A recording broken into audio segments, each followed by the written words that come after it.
If you like this video, make sure to subscribe to Downfall Network for more cool content.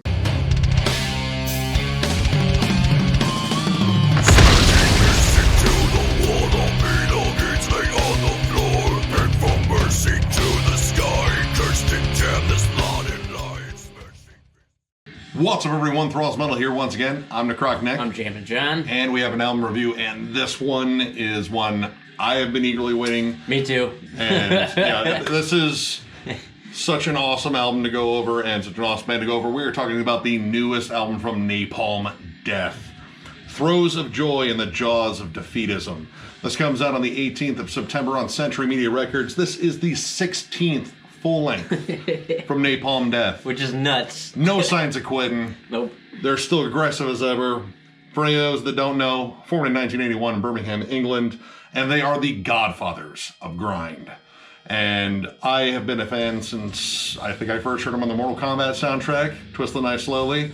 And yeah, it's just been pretty much a downward spiral into grindcore and all things extreme ever since. And I've been a Napalm Death now for at least 6 or 7 years, pretty solidly into them. And of course, you know, Nick and I got a chance to meet both Barney Greenway and Shane Embry. Against their wishes. Against their wishes.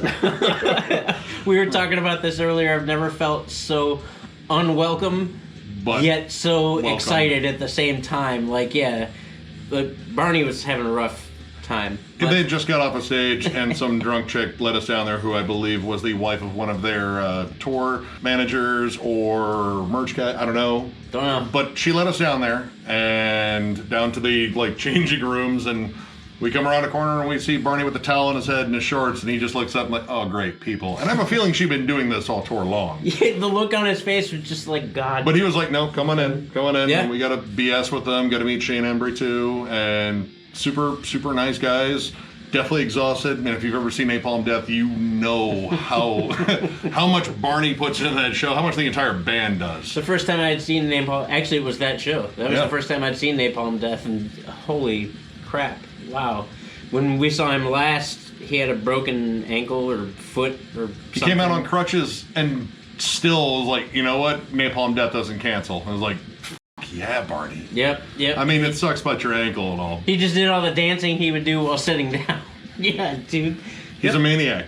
So anyway, back to this album though, and just letting you know, they have not lost a single step. In fact, they may have gained a couple of steps. I think they hit the ground running with this, to be honest. So it's everything you'd expect and a bunch of stuff you wouldn't expect. The first handful of tracks are pretty much exactly what you expect from Napalm Death, but with little bits sprinkled in there that are a little bit different. Fuck the Factoid, opening track.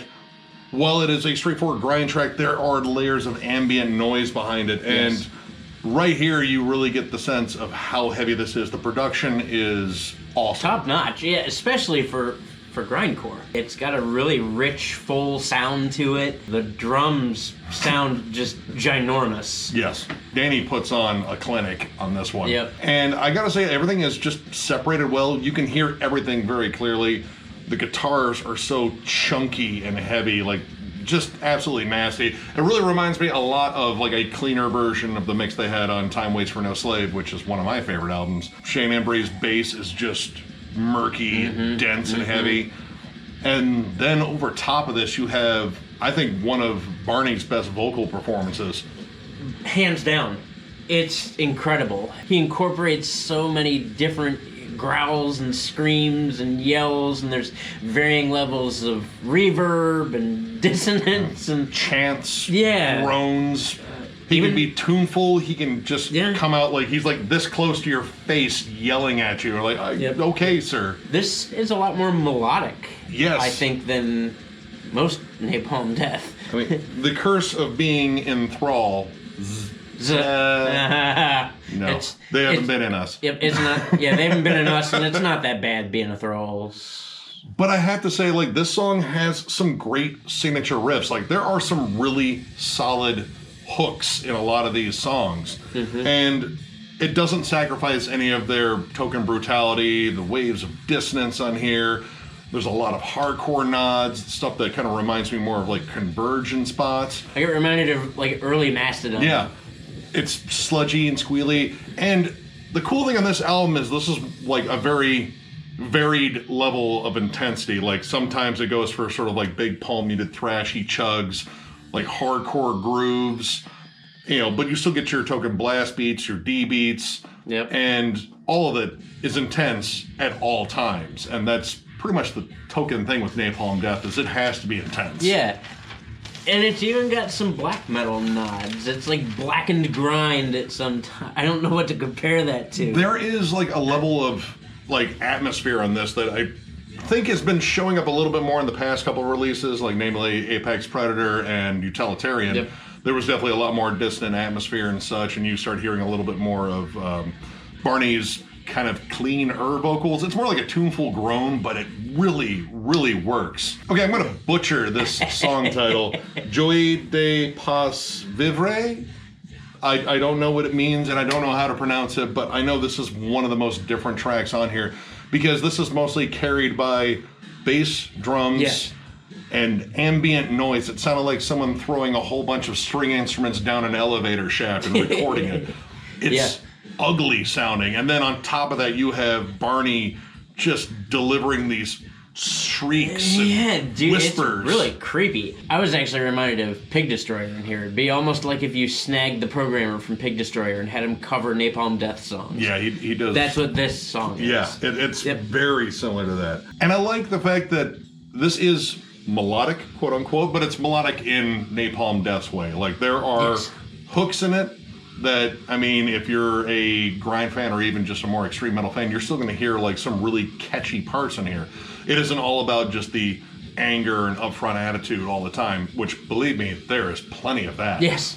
But there are actually like some cool melodic hooks in here. Invigorating Clutch, another one that I thought was very different on here. This one's almost kind of like a doomy post-metal intro and just loaded with ambient noise and dissonant guitars. It's very, very different. But then it breaks into a little bit more familiar territory, punctuated with a giant scream from Barney. Yes. But it brings back that sort of ambient, doomy feel towards the end of it. And this is just another one of those songs that are very different on here. And you kind of see that strange diversity in Immoral. Again, it kind of has an almost post-metal opening to it. Like post-punk, actually. Like it instantly reminded me of Killing Joke, which I know were a big influence on Napalm Death. I mean, they've been a big influence on metal. But it's the most straightforward song on here. It's carried by one simple but catchy riff. Yeah. It's almost got an industrial feel to it, too. And it has like these tuneful growls again. It's probably the closest thing I've heard to Napalm Death writing a single. And we're talking about a single for Napalm Death, so trust me, we're not, like going into like Five Finger Death Punch or fucking Breaking Benjamin territory or that horse shit. This is still 100% Napalm Death, but it's them trying something different and just sort of maybe dialing back the energy in a little different way and just writing something with a big hook. It's a little short. That's about the only thing I can say negative about it, because I kind of wanted to hear like the chorus part repeat and everything, because it's just an interesting song. But then that whole kind of soundscape gets abandoned for a minute, and you get right back to the punch. Flexing of the muscle. Flexing. They've already flexed, so now they flex. It's got like a chug opening to it, a chuggy riff opening. Reminds me of Vision of Disorder's imprint. Yes, it has a VOD sort of feel to it, and like just playing like hardcore in general, like Sick of It All and stuff like that. This is another one where you can really hear like Mitch's really interesting riff structure. This is riff soup. This song is riff soup. He just brings in these awesome chugs, these dissonant squeals. Like he tags riffs at the end with just his own sort of flair. It's like very distinctly him. And then Barney finally, I think, is having a breakdown by this point in the album, at least internally, because the beginning of the title track, Throws in the Jaws of Defeatism, for like 15, 20 seconds, it sounds like he's having a psychotic breakdown in a basement. Yep, and I'm glad the band decided to record it. I wrote, it sounds like he was yelling down a hallway or in a bathroom alone, like screaming at the mirror. But it's effective, like, because you could definitely hear that he's in a confined space. They didn't put any effects on it. And then the song just explodes into straight out grindcore. Yep. Like, this is one of the songs that is unmistakably a Napalm Death song. It is just fierce. It is so aggressive. But then towards the end, actually the very end, you get another very strange but different track, and heavy in a different sense. A Belly Full of Salt and Spleen, which, if you saw the video, it's an interesting video.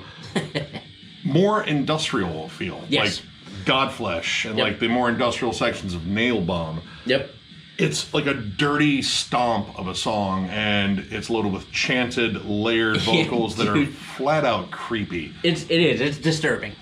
And I can't tell if like the guitars are really on it. I think there's spots where, yeah, you can definitely tell there's guitars, but I think it's mostly Shane's bass that does the big chugs here and there. And I can't tell if there's maybe like synths or like an organ behind it. It sounds like church organs. I can't tell if it's varying degrees of them, jackhammering sheet metal. It's creepy. It is like an unapproachable, ugly song, but I really enjoyed it.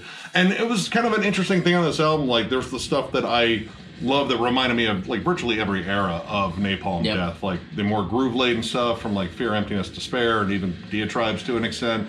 The more straightforward, old-school grind. And then these more experimental tracks.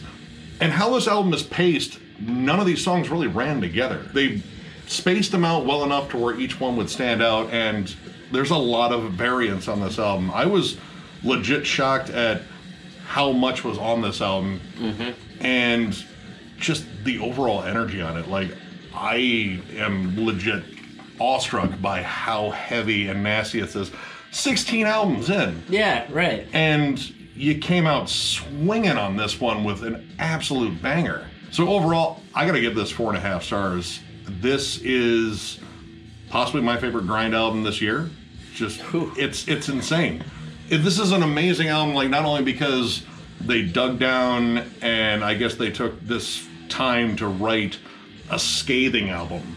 And I mean, imagine if I went into the lyrics, they're pretty much firing shots at everyone at this point. It is just a monster of an album, and it pretty much, like, again, encompasses their entire career, but also throws in new stuff. Again, after 16 albums. After 16 albums. There's other stuff on here that I think they're really just pushing for, and they excelled at it. It's an amazing album, and just go buy it because it's Napalm Death. They own grind. Still, buy it. I mean, what Nick said. Almost verbatim. Again, for a band that's been in this for 39 years. Insane. Holy crap. How do you come out with this as your 16th album? This is everything I love about Napalm Death and things that I didn't know that they were capable of. You found new things to love about Napalm Death. I found new things to love about Napalm Death. 16 records in. I had to actually search for a complaint, and I didn't really find one.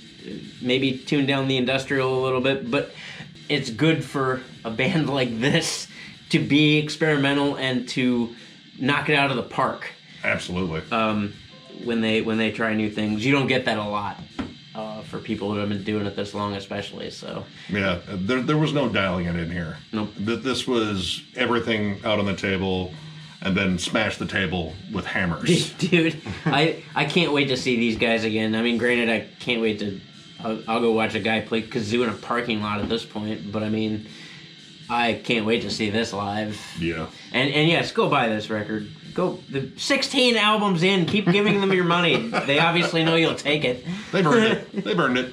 So, if you enjoyed the review, give it a thumbs up. And if you are new to the channel, subscribe because we do stuff like this all the time. We will catch you later.